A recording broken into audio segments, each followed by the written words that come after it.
زمانہ اتنا قریب ہے، آپ مکہ چھوڑ کر کہاں جا رہے ہیں؟ امام عالی مقام نے فرمایا اے پرزدک، میں نے تو 25 پیدل حج کیے ہیں، بہت سارے حج کیے ہیں، لیکن اب مجھے جانا عراق ہے۔ کہا حضرت عراق نہ جائیے، وہاں کے لوگ بڑے ظالم و جابر ہیں، وہ غدار ہیں، ابھی تو باتیں آپ سے ملا کر کرتے ہیں، لیکن جب آپ پہنچیں گے ان کے حالات بدل جائیں گے، وہ آپ سے لڑنے کے لیے آمادہ ہو جائیں گے۔ امام عالی مقام نے ارشاد فرمایا مجھے جانا ہے، چنانچہ آپ وہاں سے آگے بڑھے۔ جب وہاں سے بڑھ کر کے اور آگے بڑھتے ہیں، چند لوگوں سے آپ کی ملاقات ہوئی، ان لوگوں نے بھی منع کیا امام عالی مقام عراق نہ جائیے، وہ علاقہ بڑے ذلیلوں کا ہے، انہوں نے آپ کے والد محترم حضرت امام حسین حضرت مولا علی رضی اللہ تعالیٰ عنہ کو دھوکہ دیا ہے، وہ لوگ ہیں جنہوں نے آپ کے بھائی حضرت امام حسن کو دھوکہ دیا ہے، آپ جائیں گے وہ دھوکہ ضرور دیں گے۔ امام عالی مقام فرماتے ہیں لیکن ہمیں جانا ہے کیونکہ حجت تمام ہو گئی ہے، میرے بھائی نے خط بھیج دیا ہے، جانا ہے۔ آگے بڑھتے چلے جاتے ہیں، ابھی تک پتہ نہیں ہے عراق میں کیا ہوا اور اس وقت کوفے میں کیا حالات بنے۔ جب آگے بڑھتے ہیں، ایک شخص جو کوفے سے آ رہا تھا اس سے ملاقات ہوئی، کہا امام عالی مقام کہاں جاتے ہیں؟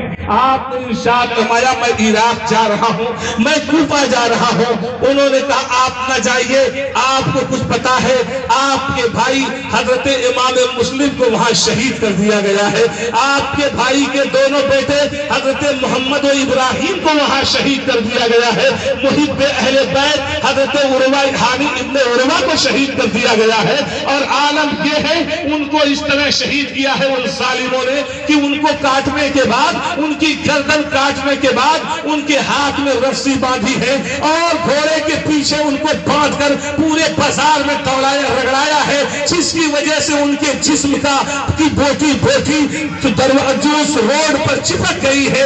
اس طریقے کی سزا دی ہے، آپ ہرگز نہ جائیے۔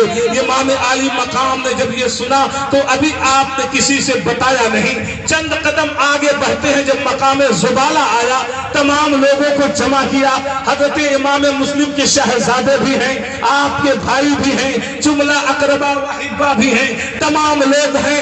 آپ نے سب کو بیان فرمایا دیکھو عراق والوں نے دھوکہ دیا، ہمارے بھائی امام مسلم کو شہید کر دیا ہے، ان کے بیٹوں کو شہید کر دیا ہے۔ اتنا سننا تھا کہ آپ کے جو بھائی تھے حضرت امام مسلم کے، وہ کہنے لگے اب جانا ضرور ہے، آپ کے بیٹے کہنے لگے جانا ضرور ہے، اب ہم بدلہ لینے ضرور جائیں گے۔ چنانچہ امام عالی مقام سے بعض لوگوں نے کہا اے امام عالی مقام آپ چلیے، آپ مکے جائیے، آپ مکے سے عراق جائیے، کیونکہ وہ امام مسلم تھے، آپ کے نائب تھے، آپ نائب نہیں ہو، آپ تو عین ہو، آپ جاؤ گے نبی کے نواسے ہو، آپ کا جسم سینے سے لے کر پیر تک مصطفیٰ جان رحمت سے ملتا ہے، جب وہ دیکھیں گے کہ میرے نبی کا نواسا آیا ہے، شکل میرے نبی سے ملتی ہے، تو ان کا ذہن بدلے گا، ان کی فکر بدلے گی، ان کی حالت بدلے گی۔ آخر کار امام مسلم رضی اللہ تعالیٰ تو امام حسین رضی اللہ تعالیٰ عنہ نے اپنے ایک غلام حضرت مسعر کو ایک خط لکھ کر کے عراق بھیجا کہ دیکھو ہم آ رہے ہیں، اے عراق والوں تم لوگوں نے ہمیں بلایا تھا، انتظام کر لو، جلدی ہم پہنچنے والے ہیں۔ حضرت مسعر جب آگے بڑھتے ہیں، راستے میں یزید کا فوجی حسین ابن نمیر 1000 آدمی کو لے کر محاصرہ کیے ہوئے تھا۔ حضرت قیس کو اس نے پکڑا، قیس ابن مسعر کو، اور پکڑ کر کے عبید اللہ ابن زیاد کے دربار میں بھیج دیا۔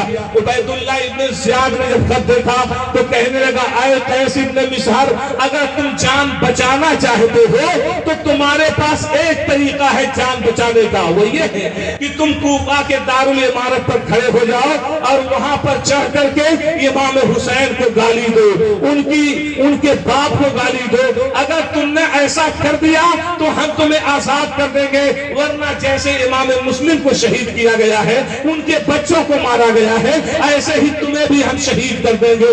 حضرت قیس ابن مسعر اہل بیت کے دیوانے تھے۔ آپ اس دارالامارہ پر چڑھتے ہیں اور جا کر ارشاد فرماتے ہیں اے عراق والوں خط دے کر تم نے امام حسین کو بلایا ہے، وہ نبی کریم کے نواسے ہیں، مولا علی کے بیٹے ہیں، وہ مولا علی جن کے لیے مصطفیٰ جان رحمت نے ارشاد فرمایا اے علی جو تیرا چاہنے والا ہوگا وہی جنت میں جائے گا، پل صراط سے وہی گزر پائے گا جو تجھ سے محبت کرے گا۔ اے لوگوں تم کہاں بھاگتے ہو، کدھر جاتے ہو؟ عراق والوں نے جب سنا، عبید اللہ ابن زیاد نے جب سنا تو اس نے فوراً اپنے جلاد کو حکم دیا کہ ان کو دارالعمارت سے پھینک دیا جائے۔ آپ کو نیچے پھینکا گیا، آپ کے جسم کے ٹکڑے ٹکڑے ہو گئے، ہڈیاں ٹوٹ گئیں۔ ان للہ و انا الیہ راجعون، یہ نبی کریم کے گھرانے سے محبت رکھنے والا محب اہل بیت اپنی جان جان آخری کے حوالے کرتا ہے۔ اب چند قدم اور چلے، راستے میں دیکھا حوری بن ریاحی 1000 فوج لے کر آپ کا راستہ روکتا ہے اور کہتا ہے امام حسین کہاں جاتے ہیں؟ آپ نے فرمایا ہم آئے نہیں ہیں، بلائے گئے ہیں۔ حوری بن ریاحی نے کہا کس نے بلایا ہے؟ آپ نے 150 خطوط اس کے سامنے رکھ دیے، کہا یہ دیکھو یہ خطوط ہیں۔ اور اس وقت حوری بن ریاحی نے کہا کہ دیکھو ہم بلانے والوں میں سے نہیں ہیں۔ امام عالی مقام نے ارشاد کرنا ٹھیک ہے، اگر تم لوگوں نے بلایا نہیں ہے تو ہم جہاں سے آئے ہیں ہمیں وہاں واپس جانے دو، یا ہمیں یزید کے پاس جانے دو، ہم اسے شرط لگائیں گے، اپنی باتیں کر لیں گے، یا ہمیں کسی دوسرے علاقے کی طرف جانے دو۔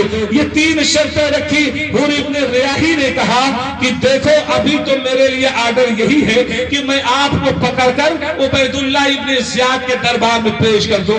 آپ نے فرمایا اے حوری بن ریاحی تیرا مر جانا بہتر ہے اس کام کے کرنے سے، کیونکہ اگر تو نے ایسا کر دیا تو تو دنیا میں بھی تباہ ہو جائے گا، آخرت میں بھی تباہ ہو جائے گا۔ حوری بن ریاحی محب اہل بیت تھا۔ آپ نے فرمایا میں واپس جانا چاہتا ہوں، تو اس وقت حوری بن ریاحی نے کہا میں واپس نہیں جانے دوں گا۔ تو امام حسین نے ارشاد فرمایا تجھ پر تمہاری ماں روئے تو آخر چاہتا کیا ہے؟ حوری بن ریاحی نے کہا، علماء کہتے ہیں حوری بن ریاحی نے کہا کہ اے امام حسین اگر مکے کا کوئی دوسرا آدمی مجھ سے یہ جملہ کہتا کہ تجھ پر تیری ماں روئے تو یہی جملہ پلٹ کر میں اسے بھی جواب میں کہہ دیتا، لیکن قسم خدا کی آپ تو اس ماں کے بیٹے ہو جس کا تذکرہ کروں گا تو میں بھلائی ہی کے ساتھ کروں گا، جس کا نام فاطمہ زہرا ہے، جو جنتی عورتوں کی سردار ہے۔ مصطفیٰ جان رحمت نے جسے لیے فرمایا ہے فاطمہ بضعۃ منی، فاطمہ میرے جسم کا ٹکڑا ہے، من آذاہ فقد آذانی، جس نے فاطمہ کو تکلیف دیا اس نے مجھ کو تکلیف دیا، اس لیے اگر میں فاطمہ کا تذکرہ کروں گا تو بھلائی ہی کے ساتھ کروں گا۔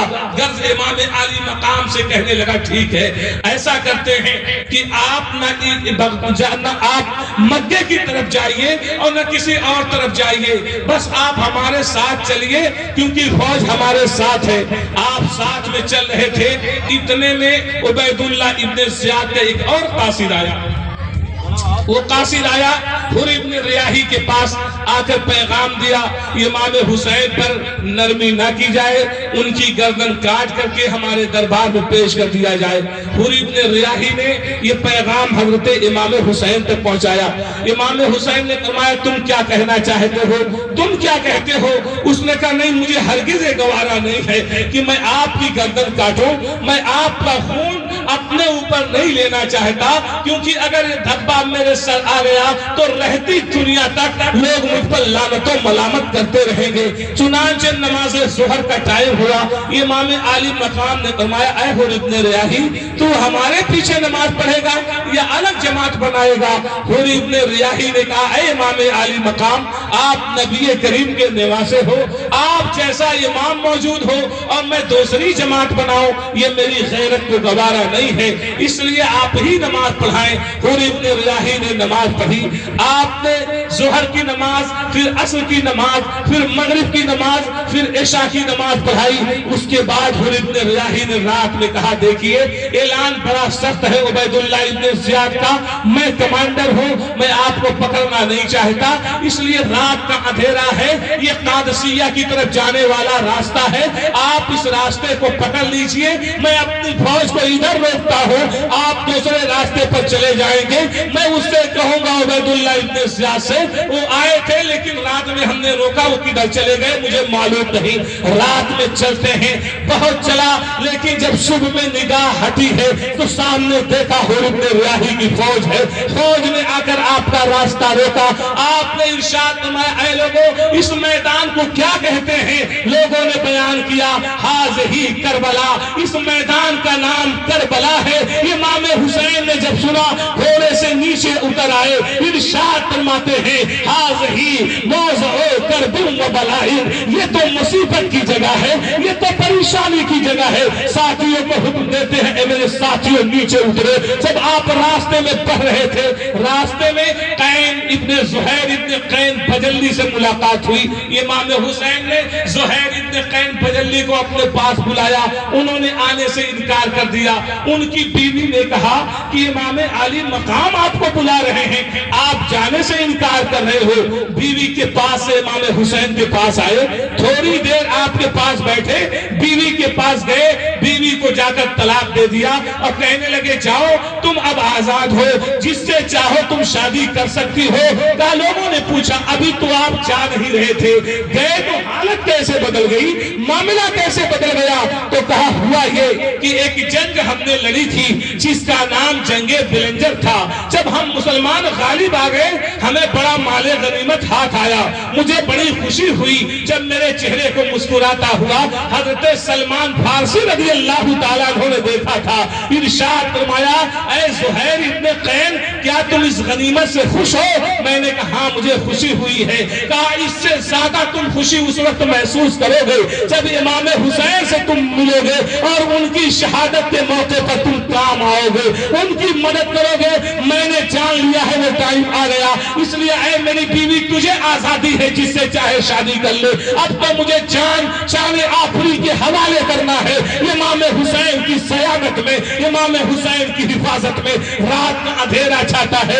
امام عالی مقام نے اپنے ساتھیوں سے ارشاد فرمایا اے میرے ساتھیوں میں یہ جانتا ہوں کہ تم سب سے زیادہ میرے محبوب اور پیارے ہو، اس لیے میں یہ چاہتا ہوں اتنے راستے تک میرے ساتھ رہے، یہ یزیدی میرے خون کے پیاسے ہیں، میرا خون بہائیں گے، بس ان کو میرے خون کی ضرورت ہے، اس لیے جدھر چاہو تم رات کو جا سکتے ہو، اگر میرے سامنے جانے سے کتراتے ہو تو لو چراغ بجھا دیتا ہوں، اندھیرا ہو جائے گا، جو ساتھی جدھر جانا چاہے چلا جائے، کسی کو کوئی روک نہیں، میری طرف سے کوئی ملامت نہیں۔ تھوڑی دیر کے بعد جب چراغ جلایا ہے تو دیکھا زہیر ابن قین بجلی سامنے ہے، حضرت زہیر حضرت بریر ابن حسین سامنے ہیں، حضرت اس وقت تمام آپ کے رفقا سامنے ہیں، حضرت عبداللہ ابن وہب کلبی سامنے ہیں۔ جب ان لوگوں کو سامنے دیکھا ارشاد فرمایا میں نے تو تم لوگوں سے کہا جدھر چاہو جا سکتے ہو،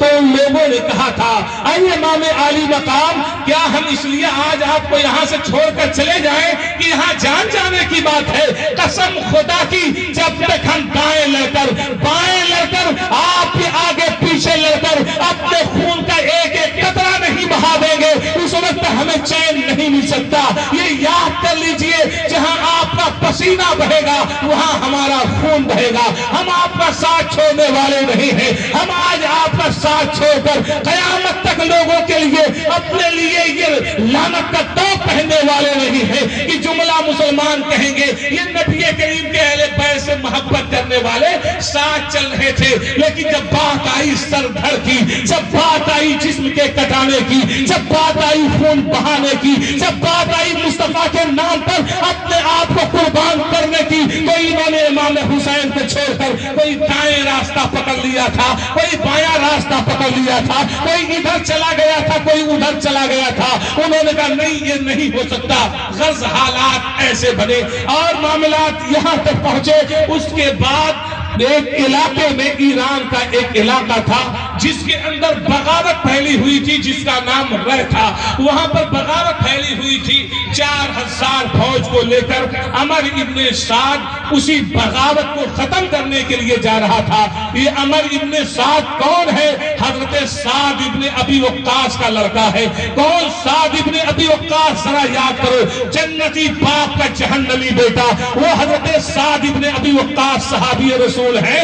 غزوہ احد میں جب کافروں نے نبی کریم کو گھیر لیا، چاروں طرف سے لوگ آپ پر تیر چلانے لگے، تلواریں چلانے لگے. نبی کریم تیر اٹھا اٹھا کر حضرت سعد ابن ابی وقاص کو دیتے جاتے اور ارشاد فرماتے جاتے، فدا کا ابی و امی، اے سعد ابن ابی وقاص، تجھ پر میرے ماں باپ فدا، انت من اصحاب الجنہ، تو جنتی میں سے ہے. تیر چلاتا جا. حضرت سعد ابن ابی وقاص نے اس طرح تیر چلایا تھا کہ مصطفیٰ جان رحمت پر آنے والے جتنے بھی تیر تھے ان سب تیر چلانے والوں کو زخمی کر کے میدان سے پلٹنے پر مجبور کر دیا تھا. یہی حضرت سعد ابن ابی وقاص اسلام کے ایسے کمانڈر ہیں. جب قادسیہ کا علاقہ فتح کیا، مدائن کا علاقہ فتح کرنا تھا، درمیان میں دریائے دجلہ تھا. جب دریائے دجلہ کو دیکھا کوئی ناخدا نہیں ہے، کوئی کشتی چلانے والا نہیں ہے، تو آپ نے کیا فرمایا؟ اے مسلمانوں، ہم اس لیے نہیں جا رہے ہیں کہیں حکومت قائم ہو، ہم تو اس لیے جا رہے ہیں تاکہ نبی کریم کا نام دور تک لیا جائے، اسلام کا کلمہ پڑھا جائے. اس لیے اے لوگوں، اپنے گھوڑے کو دریا میں ڈال دو. تمام لوگوں نے گھوڑے کو دریا میں ڈالا تھا. تاریخ بتاتی ہے گھوڑے جب دریا میں چلتے تھے تو اس وقت دھول اڑ رہی تھی. ڈاکٹر اقبال نے اسی کی ترجمانی کی ہے، دشت تو دشت ہے، دریا بھی نہ چھوڑے ہم نے، بحر ظلمات میں دوڑا دیے گھوڑے ہم نے. حضرت سعد ابن ابی وقاص اسلام کے کمانڈر تھے، اس لیے ان کا بیٹا عمر ابن سعد بھی کمانڈر بنایا گیا. لیکن عمر ابن سعد رذیل آدمی ہے، ذلیل آدمی. سعد ابن ابی وقاص وہ جنتی ہیں جنہیں مصطفیٰ جان رحمت نے دنیا ہی میں جنت کی بشارت دی ہے. غرض وہ 4000 کی فوج لے کر رے میں جا رہا تھا. رے کی بغاوت کو ختم کرنے کے لیے قسمت کا لکھا کہاں پلٹتا ہے. ذرا غور کرو، اگر یہ رہ جاتے، وہاں لڑتے، وہاں اگر یہ قتل ہوتے تو شہید ہوتے، ان کا ٹھکانہ جنت ہوتا. لیکن یہ تمام کے تمام لوگ امام حسین سے مقابلہ کرنے کے لیے آ گئے.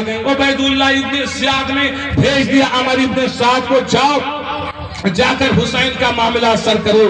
تو عمر ابن سعد امام حسین کی شان کو سمجھتا تھا، آپ کے وقار و عظمت کو جانتا تھا. اس نے عبید اللہ ابن زیاد سے کہا ایسا ہے کہ اگر تمہیں ایسا کرنا ہی ہے تو 1000 کی فوج حر ابن ریاحی لے کر گئے ہیں اور میں نے سنا ہے وہ چند لوگ آئے ہوئے ہیں.